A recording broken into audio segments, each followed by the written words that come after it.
What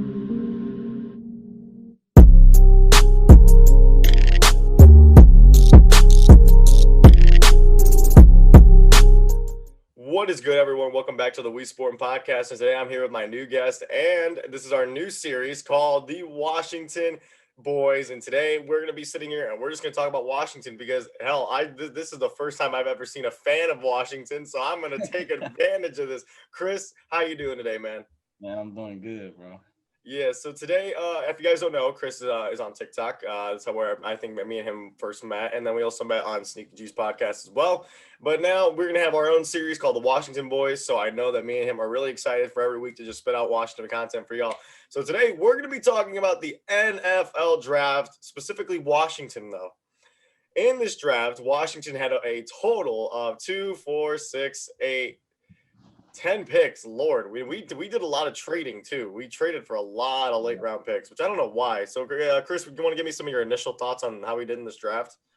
You know, first round we did good. We was doing good all the way up until the third round. It got a little questionable with the third round pick on the cornerback, but and then you had the Cheeseman pick trading up for a long snapper. That was pretty questionable too. But Yeah. other than that, we did pretty good, honestly. Yeah, a lot of people say that Washington won their draft, of course. I mean, we always win the draft. Hell, we're Washington. And yeah, so let's go through each pick. Let's just discuss them. And yeah, that's going to really be today's video. It is just going to be us discussing today's draft picks. So with the first overall pick in round 1, pick 19, the Washington football team selects Jamin Davis, linebacker out of Kentucky. Now, I'm going to assume that when the Washington picked, me or Chris had no idea who this person was. We had no idea who Jamin Davis was. But then I did my research. This man is literally a speedster at middle linebacker. I mean, he's Chris, 6'3", 245, and ran a 4.37. I mean, Chris, just give me your thoughts. That's all I have to say.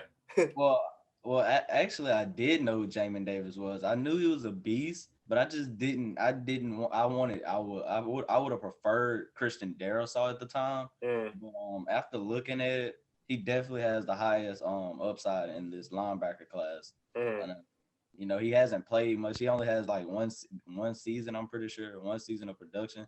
So he really didn't get the player of the season. So I think he has a lot of upside, even more than Michael Parsons. And Michael Parsons was my linebacker one, but I still think that like one day he could be better than Parsons.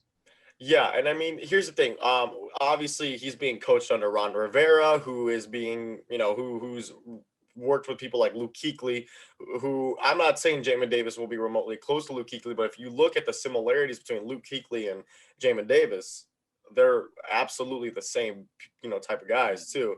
It's Jamin Davis is not the guy to get all the sacks. He's more of the tackler. He could play even. I look at him honestly. My NFL comparison with him would be Isaiah Simmons. He can go to he can go deep with anybody. He can stay in the box. He can go deep, stack in the box. He's a really great player, and yeah, I'm pretty happy that we picked him up, honestly. So now moving on to round 2, which was one of my favorite picks and Chris's favorite picks as well. Samuel Cosmi, offensive tackle out of Texas, best run blocking tackle in this whole NFL draft. I think that we got an absolute steal on him at 51. I don't know why a bunch of teams are going to pass up on him. He was supposed to go, I think, in the early second, late first, if if the tables fell. Yeah. So Chris, let me get your thoughts on this pick. My thoughts on the pick. I love the pick. I think we got a steal with him. I looked up that he's like one of the he's the second most athletic tackle all time. Mm-hmm. Yeah, that's a very good pick. I'm happy. He has a lot of upside. He has to work on his technique. But other than that, that was a very good pick. But I feel like he just needs to get coached up a little bit by our O-line coach. And other than that, he's gonna be fine. Yeah, very true, very true. And on top of all that, too, I mean, if anyone knows the Washington football team, they know that the O-line, I think, was one thing that we struggled on, and obviously quarterback, but, we don't need those. But, yeah, no, I love Cosmi. I really wanted him from the get-go. I wanted Washington to pick him up regardless, and, Dan Snyder went and did something that he doesn't do, and that's listen to me for once. Now, For this next pick, I believe this is one of the more questionable picks amongst me and Chris because we were kind of sitting there like Yeah. why? But I can see it.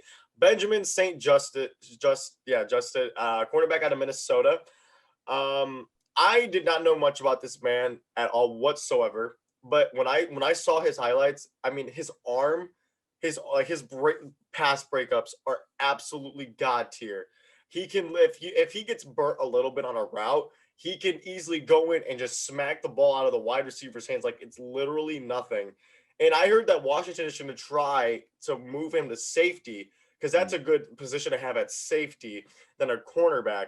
I mean, God forbid, he plays, both positions and it's whatever. But I mean, we see a lot of that in Jalen. I'm not comparing him to Jalen Ramsey at all whatsoever. But when we're talking about arm size, arm length, Yeah. it reminds me of Jalen Ramsey when he's, punching the ball out, playing every position, just being a freak of nature. So, what do you think about Benjamin, man? Well, at first when we picked him, I wanted to go somewhere else with that pick, but I didn't know nothing about him. I started to watch some film. I definitely like his length and his pass breakups. He's almost about 6'4", has long arms. I think he's more unlike Jalen Ramsey. I think he's more like Sherman because like Sherman is a tall, long corner. So I think he's more like Sherman. I like the upside in him. It was a little questionable at first, but I still like the upside that he could Yeah. have talent. And it's good because we just brought in William Jackson from the Bengals, who was probably the second or third best corner in the free agency market. We still have Jimmy Moreland. We still have Kendall Fuller. This is something that we needed to address, was to get more deeper in our corners. So I'm really happy that we brought him in. Now, third round pick, the 82nd overall pick. I think this is me and him's favorite pick of this whole draft. De'Ami Brown, wide receiver, North Carolina. Dude, I looked Yeah. at him and I was like, who in the hell is this man? I watched one highlight, made me fall in love with him, and I was like, oh my God, he is the slot receiver that we've been needing. I mean, De'Ami Brown, what are your thoughts on De'Ami Brown? Man, I love him, man. He reminds me of Terry. He reminds me of Djax. Mm-hmm. Just deep threat ability over the top. Mm-hmm. I feel like he's gonna, how Terry. I think he was hurt in the Panthers game. Yeah, he was out the Panthers game. Mm-hmm. You know how they would just stopping us. We couldn't have no pass game because we couldn't have nobody get over the top. I Mm-hmm. feel like like Terry goes down maybe like 2 games a season sometimes. So I think if Terry gets hurt, he'll be a good person that get us over the top and have a deep threat when Terry goes down. Yeah, and the thing is too, it's like our wide receiver core is already it's not, and a lot of people don't look at it. Washington's wide receiver core, guys, is not that bad.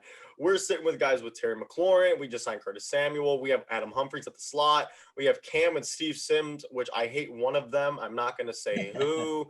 It's Steve Sims out the door, man. dude. Steve Sims, I could catch a football better than you, bro, and I'm gonna say that straight honestly. But and adding De'Ami Brown, I mean, now the wide receiver thing is now something we don't even have to address for the next 5-6 years, unless signing just veterans at this point. I like the pick. I like everything about it. Now, this fourth round pick, I was extremely pissed off about because we passed up on a lot of good people and we chose to pick up a bum. I'm just joking, but John Bates, tight end out of Boise State. Now, I don't hate this pick a lot. I really don't hate it. But Lord have mercy. You could have picked up Benjamin in the fourth. You could have picked up the tight end that went to the freaking to the Texans. Yeah, Brevin Jordan. We could have had Brevin Jordan, De'Ami Brown, and we could have had Benjamin Justice. We could have had all those. But instead, we just flip-flopped it a little bit, which I didn't like it. John Bates, to me, he's a great tight end, good kid, knows how to play football, thank God. Was tight end the biggest thing we needed? No, I feel like we had Logan Thomas. Jeremy Sprinkle did depart in the offseason, I believe, to either retirement or I think he went to a new team. I don't remember. Cowboys, man, he's a traitor. He went to the Cowgirls. Okay, so yeah, John Bates, it's a reasonable pickup here, but in my reality, I just didn't like it. Yeah. But that's just me, though. Chris, what do you think about John Bates? John Bates, I felt he's 6'6". He has great run block, and I feel like that's more of the reason why they picked him up. I feel like he actually initially I hated this pick because I really wanted Brevin Jordan instead. But honestly, he sent the off the fact that they didn't use him a lot at Boise State. He does have a lot of potential in the pass game, but Mm-hmm. he's just slow as a snail. So I just really don't like that. But I feel like this pick was more off of like his character, and that's what I kind of don't like about how Ron and them was drafting. They was kind of going off of guys who was character. So we was like some of the picks I don't know about because it's like we was picking guys who had higher character over a better football player. Yeah, I 100% agree with you. A lot of these picks, I liked them because they weren't the biggest guys on the draft board, but they were the guys that would do better in the long run. Now, this next pickup is low key one of my favorite ones. It's Derek Forrest, strong safety out of Cincinnati. I like it, but I don't like it. I like it because we have Landon Collins and Kareem Curl. Love those two guys. Then Derek Forrest got drafted, and I was like, why are we taking another safety? We could have literally gone and picked up a quarterback that I don't care what's his name is, as long it was as a damn quarterback. A lot of he's a good player out of Cincinnati. I haven't really watched too much film on him. I watched a little bit though. I think he's more of the run support type of safety, in my opinion. I don't know if Chris agrees or disagree with me. He's more of the run support, but I am hearing though that Washington is trying to move Landon Collins though to the linebacker position, which I think that'd be pretty cool having Landon Collins. But the problem is that Landon Collins is coming off an ACL. I think it was an ACL injury, right? He tore his ACL. He tore something. Like Achilles or something. Yeah, he tore something in his leg. I can see the pickup, but Kareem Curl at the end of the season played phenomenal. Derek Forrest, I guess, is just it's just a low risk, high reward pick. So it really depends on what are your thoughts, man, on Derek Forrest? I also heard that they was gonna try him at free safety, but the thing about that is they also said they picked him off his special teams ability, and he also said that in college he played more strong safety than free safety. So I'm kind of worried about that if they are trying to get him in free safety. But I think we should go sign a veteran free safety off the market and let him learn. Malik Hooker, please come to Washington. Not trying to say anything, but yeah, and we'll talk about that Malik Hooker and also later in the video. We'll talk about that because that's something that me and Chris talked about last night, even too. Now the next one. Round 6, 225. I'll let Chris even go first. Cameron Cheeseman, long snapper, Michigan. Go for it, Chris. Minus pick. Next year we're gonna be thinking like, why we don't have a fifth, and we're just gonna be like, we traded up for a cheese man, bro. Dude, I don't like it, dude. I hated that pick so much. I mean, I love the name though. I'm gonna get a jersey, just cheese man, bro. I'm gonna get the name, bro. Of course. Was long snapper really the biggest need Washington? Was that like the one thing that I don't even know who? Did you even know who our long snapper was like before he even came in? Yeah, I actually did because he like retired this year. So I did know his name after he retired. Dude, I'm not gonna cap with y'all. I had no idea who he was or where he played for. Here's the thing. He said his excuse for picking him was he might have not been there in the 7th round or something. Hey, come on, man. No, you would have gotten us someone with the last name of Cheese Man. You would have 100% gotten him in the 7th round. Stop it, Rivera. Anyways, yeah, that's all we have to say about with this one. Now, round 7, 240 from San Fran through Philadelphia. We got William Bradley King, defensive end out of Baylor. I love this pick, by the way. It's a late round pick. He basically boosts up the D line as much as it already is boosted up. Now was it something that we truly needed at the time? No, this is where again I would have liked a quarterback, but apparently we have hope and faith in Ryan Fitzpatrick. Yay. For those who don't know, I hate Ryan Fitzpatrick in Washington. I know Chris loves him. I can't. I don't love him. Nah, don't put that on me. No. You don't like. Oh no. Okay, let me remind myself. I love Taylor Heineke a lot. Yeah, Aaron Rodgers, please come. Anyways, but yeah, William Bradley King, defensive end, Baylor, boost up the D line. But then with the next pick, round 7, 246, Shaka Tooney, defensive end, Penn State. We went back to defensive end. What are we? Well, I get what they was trying to do. I guess they're trying to get us over Ryan Kerrigan because I know a lot of people wanted Ryan Kerrigan back. I like the Shaka Toney pick more than the William Bradley King. They're both beasts. I don't think we should have went back to back. I think we should have just took one of them and then took a quarterback with the next 7th round pick and tried to develop him behind Fitzpatrick. Because I feel like now that we haven't taken a quarterback, we just picked up Ryan Fitzpatrick for no reason because that's his best ability is him teaching the other quarterback something, the younger quarterback something. Yeah, no. And then with the last pick, which was actually I honestly I looked at more of the last 7th round pick more than any pick in the draft. Surprisingly, I don't know why. Round 7, pick 258 from Kansas City through Miami. The Washington football team selected Dax Millen, wide receiver BYU. This kid, I don't know if you saw any of his stats, Chris, had 1,100 yards in his last season at BYU. Go figure, because his quarterback was, Zach Wilson. Yeah, Dax Millen was Zach Wilson's favorite target at BYU. He's great upside, had 1,100 yards. I think he had like 12 touchdowns in his last season as well with them. He's a great pick. Honestly, I think we should have picked him up a little earlier because this kid's not bad at all. Has a lot of upside. What do you think about him, Chris?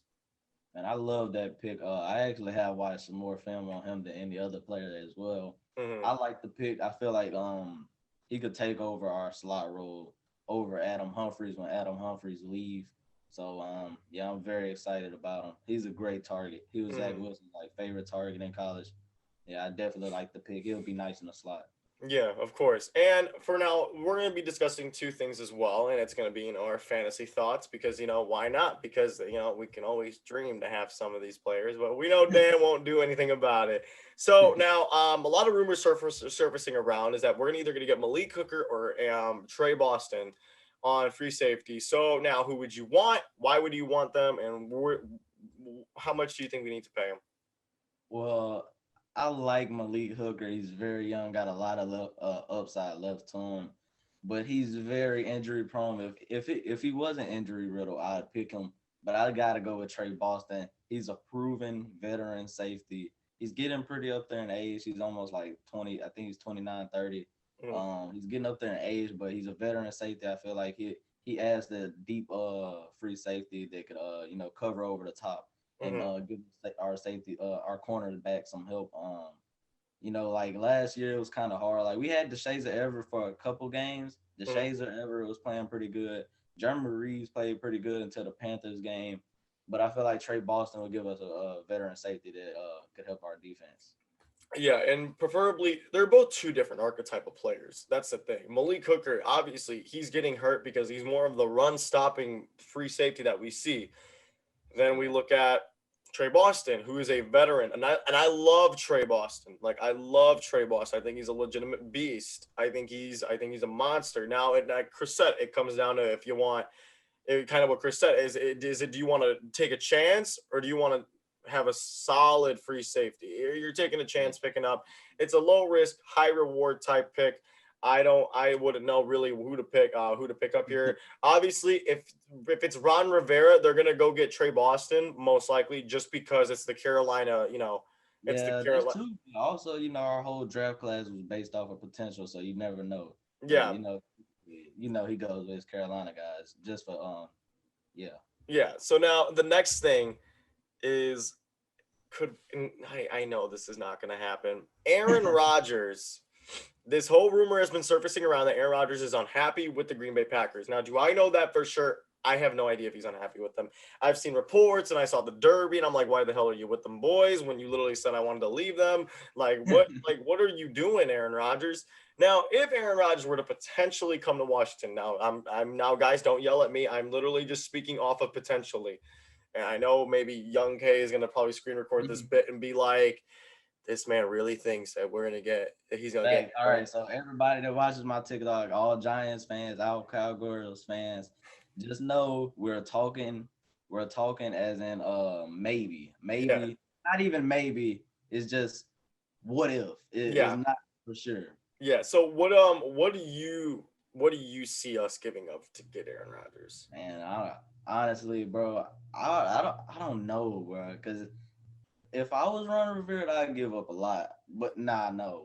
He's getting up there in age. But the thing is, Ron Rivera has said multiple times he's not trying to mess up our future. So he's not trying to give up a lot of draft capital. He said that multiple times on the pressers I've seen. But the thing is, bro, when you get Aaron Rodgers with this team, he wouldn't have to like carry the load as much as he does in Green Bay. So those are instant Super Bowls. We're at least getting to an NFC championship if Aaron Rodgers is our quarterback. So I'm just saying I'd give up pretty much for him just because I know we'd win a lot.